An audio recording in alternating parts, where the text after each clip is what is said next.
సృష్టి రహస్యాల గుట్టు విప్పేస్తామన్నారు. ఫర్టిలిటీ సెంటర్ల అక్రమాలన్నీ బయటకు వచ్చేస్తాయన్నారు. అంతమంది రంగంలోకి దిగేసరికి సృష్టి లాంటి ఫర్టిలిటీ సెంటర్లు మూతపడతాయనుకున్నారు. కానీ అధికారుల హడావుడి ఆ 4 రోజులే. తర్వాత ఎక్కడి వారక్కడ గప్చుప్. 2 రోజుల్లో వస్తుందనుకున్న నివేదిక ఏమైంది? ఎంక్వైరీ ఎప్పటికి పూర్తవుతోంది? భావోద్వేగాలతో ఆడుకునే సృష్టి లాంటి ఫర్టిలిటీ సెంటర్ల ఆట కట్టించేది ఎప్పుడు?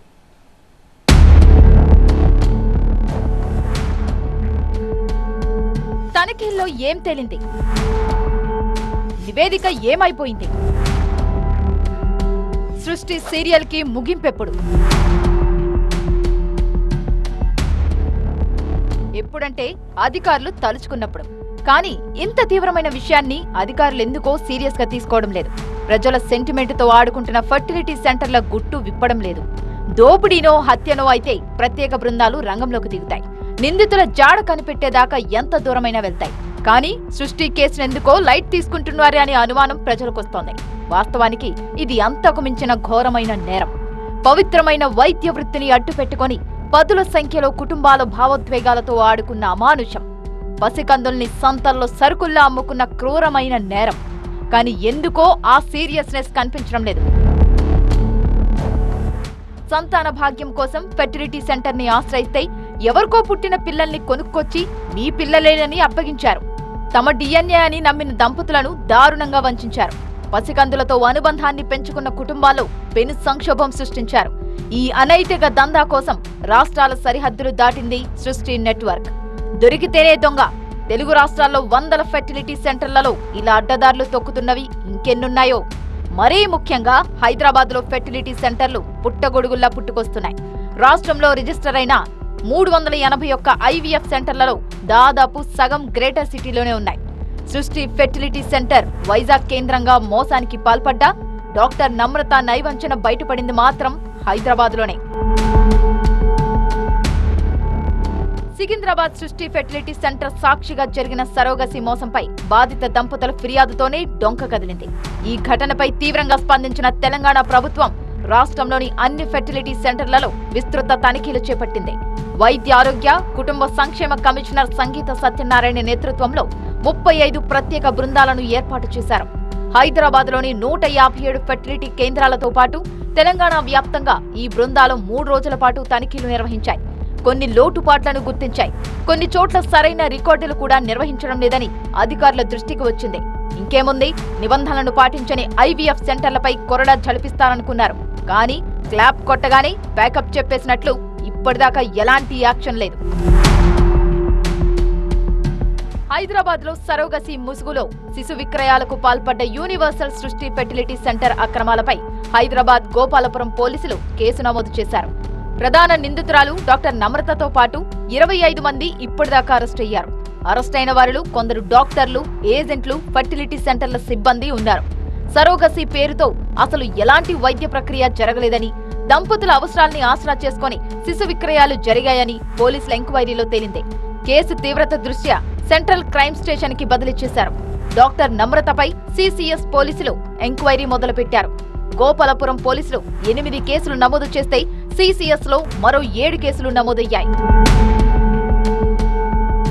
ఓ పక్క వైద్యారోగ్య శాఖ బృందాల తనిఖీల్లో ఏం తేలిందో ఇప్పటిదాకా నివేదిక బయటికి రాలేదు. మరోవైపు కేసు సిసిఎస్ కి బదిలీ కావడంతో విచారణ ఎంతకాలం కొనసాగుతుందో తెలియదు. ఓ పక్క చైల్డ్ ట్రాఫికింగ్, మరోవైపు దంపతులను మోసగించి లక్షల వసూలు చేసిన చీకటి వ్యవహారం. ఈ పాటికి డాక్టర్ నమ్రత లింకులు, మిగిలిన ఫెర్టిలిటీ సెంటర్ల లొసుగులన్నీ బయటపడి ఉండాలి. కానీ ఫెర్టిలిటీ సెంటర్లపై ప్రత్యేక బృందాల తనిఖీల నివేదిక ఇప్పటిదాకా సీక్రెట్ గానే ఉండిపోయింది. లేదు, అన్నీ బాగున్నాయనుకుంటే అదే విషయాన్ని ప్రకటించుండాలి. కేసు తీవ్రత దృష్ట్యా సిసిఎస్ విభాగంలోకి సిట్ బదిలీ చేయడం మంచిదే అయినా దర్యాప్తు కొలిక్కి వచ్చేది ఎప్పుడనేది బాధిత కుటుంబాల నుంచి వస్తున్న ప్రశ్న. రూల్స్ బుక్ చేతిలో పట్టుకొని తనిఖీలు చేసిన అధికారులు ఇప్పటిదాకా ఏం లోపాలు గుర్తించారో, ఎవరికి నోటీసులిచ్చారో బయటికి రాలేదు. తనిఖీల్లో ఎలాంటి అంశాలు బయటపడ్డాయో అధికారికంగా ఎలాంటి ప్రకటన చేయలేదు. 10 రోజుల్లో నివేదిక సమర్పించాలని ప్రభుత్వం ఆదేశించింది. 3 వారాలైనా ఆ రిపోర్టు సంగతేమైందో తెలియదు. ఫెర్టిలిటీ సెంటర్లలో ఐవీఎఫ్, ఐయుఐ విధానాల పరిశీలనతో పాటు రికార్డుల నిర్వహణ నుంచి నైతిక ప్రమాణాల దాకా అన్ని అంశాలను పరిశీలించాల్సి ఉంటుంది. అదే సమయంలో అనుమతి లేకుండా నిర్వహిస్తున్న ఫర్టిలిటీ సెంటర్లపైన నిఘా పెట్టాల్సి ఉంటుంది. అధికారులు తనిఖీల్లో ఏం తేలిందో గాని ఇప్పటికైతే నివేదిక ఇంకా సీక్రెట్ గానే ఉంది. సృష్టి ఫెర్టిలిటీ కేస్ ఫైల్స్ ని సికింద్రాబాద్ గోపాలపురం పోలీసులు సిట్ కి బదిలీ చేశారు. దర్యాప్తు ప్రారంభించిన సిట్ అధికారులు మొదట డిఎంహెచ్ఓ కార్యాలయం నుంచే వివరాలు సేకరించారు. సృష్టి కేసుకు సంబంధించి మొత్తం 227 ఫైళ్లని సిట్ పరిశీలిస్తుంది. ఈ రికార్డుల ద్వారా బాధితులని సైతం విచారణకు పిలిచి వారి వాంగ్మూలాలను రికార్డ్ చేయనుంది. ఇప్పటిదాకా ఎంతమంది దంపతులకు నిజమైన ప్రాసెస్ ద్వారా నమ్రత సరోగసి చేసింది? ఫేక్ సరోగసితో అక్రమ పద్ధతులు ఎంతమంది దంపతులకు అక్రమ మార్గాల్లో తీసుకొచ్చిన చిన్నారులను విక్రయించింది అనే విషయాలపై సిట్ దర్యాప్తు చేస్తుంది. దర్యాప్తులో ఇప్పటికే వైద్యాధికారుల నిర్లక్ష్యాన్ని సిట్ గుర్తించినట్టు సమాచారం. 5 ఏళ్ల క్రితమే సృష్టి సెంటర్ లైసెన్స్ రద్దయినా వైద్యాధికారులు బహిర్గతం చేయలేకపోయారు. అధికారుల తనిఖీలు లేకపోవడంతో సృష్టి సెంటర్ అక్రమాలు యథేచ్ఛగా సాగాయి. సికింద్రాబాద్ గోపాలపురం లిమిట్స్ లో నడుస్తున్న సృష్టి ఫెర్టిలిటీ కేంద్రంపై 5 ఏళ్లుగా వైద్యాధికారులకు సమాచారమే లేదా? ఉన్నా చూసి చూడనట్లు వ్యవహరించారా అని అనుమానాలను సైతం సిట్ నివృత్తి చేయనుంది. ఒకవేళ తనిఖీలు చేసుంటే ఈ 5 ఏళ్లలో ఎంతమంది వైద్యాధికారులు ఆ సెంటర్కు వెళ్లారు? తమ పరిశీలనలు తేలిన విషయాల్ని వారు రికార్డ్ చేశారా లేదా అనే అంశాలపైన సిట్ దర్యాప్తు చేస్తుంది. మెజార్టీ ఫెర్టిలిటీ సెంటర్లలో ఐవీఎఫ్ సరోగసి నిబంధనల విషయంలో చాలా వ్యత్యాసం ఉంది. సరోగసికి వెళ్లాలనుకునే దంపతుల విషయంలో ఫెర్టిలిటీ సెంటర్లు పక్కాగా లీగల్ ప్రొసీజర్ ని ఫాలో కావాల్సి ఉంటుంది. ఎన్ని ఫెర్టిలిటీ సెంటర్లు ఈ నిబంధనలు పాటిస్తున్నాయో తనిఖీలు చేసిన అధికారులే చెప్పాలి. ఏ సెంటర్లు నిబంధనలు ఉల్లంఘించి నడుస్తున్నాయో కూడా వైద్యాధికారులు క్లారిటీ ఇవ్వలేదు.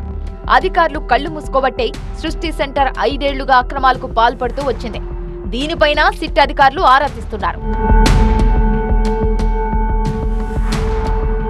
ప్రభుత్వం ఆదేశించడంతో అధికారులు కంటి తుడుపుగానే తనిఖీలు చేపట్టారా, లేదంటే తనిఖీల్లో అక్రమాలు తేలినా ఆ విషయాన్ని రహస్యంగా ఉంచారా? ఇంత సంచలనం సృష్టించిన కేసు విషయంలో అధికారులు నోరు మెదపకపోవడం వెనుక బలమైన కారణాలేమన్నా ఉన్నాయా? తనిఖీలు చేశాక కూడా ఎవరి కోసం అధికార యంత్రాంగం గోప్యత పాటిస్తుంది అనే అనుమానాలొస్తున్నాయి. అసెంబ్లీ సమావేశాల్లో ఎన్నో అంశాలు చర్చకొస్తుంటాయి. తెలుగు రాష్ట్రాల్ని కుదిపేసిన ఫర్టిలిటీ దందాపై సర్కారు స్పందన కోసం బాధితులతో పాటు ప్రజలు కూడా వెయిటింగ్.